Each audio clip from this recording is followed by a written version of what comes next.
CrPC, IPC, evidence act, police వ్యవస్థ permanent. ఏ party అధికారంలో ఉన్నా పోలీసులు సిఆర్పిసి ఫాలో అవ్వాలి, ఐపీసీ ఫాలో అవ్వాలి, ఎవిడెన్స్ యాక్ట్ ఫాలో అవ్వాలి.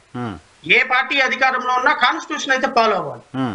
ఇప్పుడు 2022లో జరిగినటువంటి తెలుగుదేశం పార్టీ మీద జరిగినటువంటి దాడి, కార్యాలయం మీద జరిగినటువంటి దాడి, ఈ రోజు తెలుగుదేశం పార్టీ గన్నవరంలో జరిగినటువంటి దాడిలో ఇప్పుడు పోలీసులు అరెస్ట్ చేస్తున్నారు అంటే అర్థం ఏంటి అంటే 2022లో ఉన్నటువంటి పోలీస్ వ్యవస్థ ఫెయిల్ అయిందని అర్థం. పోలీస్ వ్యవస్థ రాజకీయ నాయకుల కనుసనలో పనిచేసిందని అర్థం.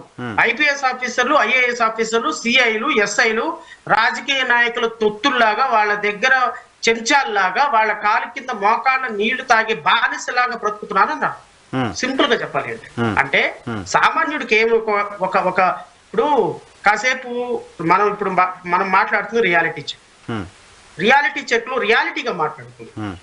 భారతదేశంలో ఆంధ్రప్రదేశ్ లో 5.5 కోట్ల మందిలో ఉన్నటువంటి ఆంధ్రప్రదేశ్ లో ప్రజల్లో పిహెచ్డి చదివిన దగ్గర నుంచి కూలి పని వెళ్ళే వ్యక్తి దగ్గరికి వెళ్ళి ఇదిగో ఈ సంవత్సరం తెలుగుదేశం పార్టీ వాళ్ళు వైఎస్ఆర్ కాంగ్రెస్ పార్టీ వాళ్ళ మీద దాడి చేశారు, ఇప్పుడు పోలీస్ కేసులు కడతారంటే వాళ్ళ ప్రభుత్వంలో వాళ్ళు ఎందుకు కేసులు కట్టుకుంటారండి? పిచ్చా మీకేమన్నా? Simple logic. రామారామి 2028 సంవత్సరంలోకి వెళ్ళిన తర్వాత ఇంకొక సంవత్సరం ఆగితే తెలుస్తుందిగా మా పవర్ ఏంటో. కంగారేలా 2024లో చేసిన దానికి 2025లో చేసిన దానికి మేము ఎలా రివెంజ్ ఇచ్చుకుంటామో చూతురుగాను వెండి తెర మీద అనే మాటలు వస్తాయి. అంటే ఈ రెండు సిద్ధాంతాలు ఏం ఇండికేట్ చేస్తున్నాయి అంటే నరసింహరావు గారు, ఈ దేశంలో ఈ రాష్ట్రంలో పోలీస్ వ్యవస్థ, న్యాయ వ్యవస్థ, ఇంకొక వ్యవస్థ రాజకీయ నాయకుల కనసలలో నడుస్తున్నాయి అని చెప్పడానికి ఈ తార్కాణం. ఆ వ్యవస్థల కంటే కూడా రాజకీయ వ్యవస్థే పవర్ఫుల్, రాజకీయ వ్యవస్థ అనుకుంటే కేసులు అవుతే సిఆర్పిసిఓ, ఐపీసీఓ కాదు అనేది చెప్పినట్టు కదా. అబ్సల్యూట్లీ మీరు అనేదానికి ఒక్క పదానికి కూడా తేడా లేదు.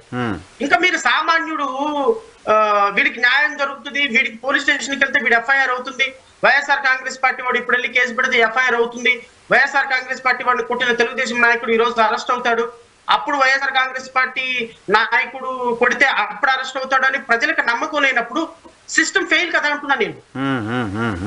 ఈ సిస్టమ్ ఫెయిల్ అయినటువంటి ఇంత upper and down face of the situation మనం ఈ సిస్టమ్ ఫెయిల్ అవుతుంది అని చూడగలుగుతుంటే, ఇప్పుడు జడా శ్రావణ్ కుమార్ ఒక న్యాయవాది, నరసింహరావు ఒక జర్నలిస్ట్ కాబట్టి మనకి కోర్టుకు వెళ్తేనో పోలీస్ స్టేషన్కి వెళ్తేనో న్యాయం జరగదు. మన ఇద్దరు ఏదో రాజకీయ పార్టీకి, అధికారంలో ఉన్న రాజకీయ పార్టీకి మన సలాం వత్తాల్సిందే, కాళ్ళు నొక్కాల్సిందే.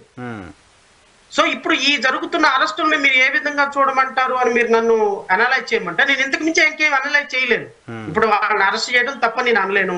ప్రాబబ్లీ 2022లో వాళ్ళు దాడిలో పాల్గొని ఉండొచ్చు. మరి అప్పుడు సిఐ ఎందుకు అరెస్ట్ చేయలేదు? అప్పుడు సిఐ, అప్పుడు డిఎస్పీ ఎందుకు మానిటర్ చేయలేదు? అప్పుడు ఎందుకు ఎస్పీ అరెస్ట్ చేయమని చెప్పలేదు? అంటే system on upper and of the face కనపడుతుంది ఏంటంటే రాజకీయ నాయకులు కనుసన్నల్లో పోలీస్ వ్యవస్థ పనిచేస్తుంది. సో నాకు తెలిసి జడ్జిలైనా, లాయర్లైనా, టీచర్లైనా, జర్నలిస్టులైనా నాకు తెలిసి ఏ పార్టీ అధికారంలో ఉంటే ఆ పార్టీకి గులాంగిరి చేయటానికి మనం చక్కగా డోర్స్ ఓపెన్ చేసుకుని సిస్టమ్ను వాడుతున్నాం. కాబట్టి మనం అనవసరమైనటువంటి పెద్ద పదాలు, ప్రజాస్వామ్యాలు, సిఆర్పిసిలు, ఐపీసీలు వాడద్దు.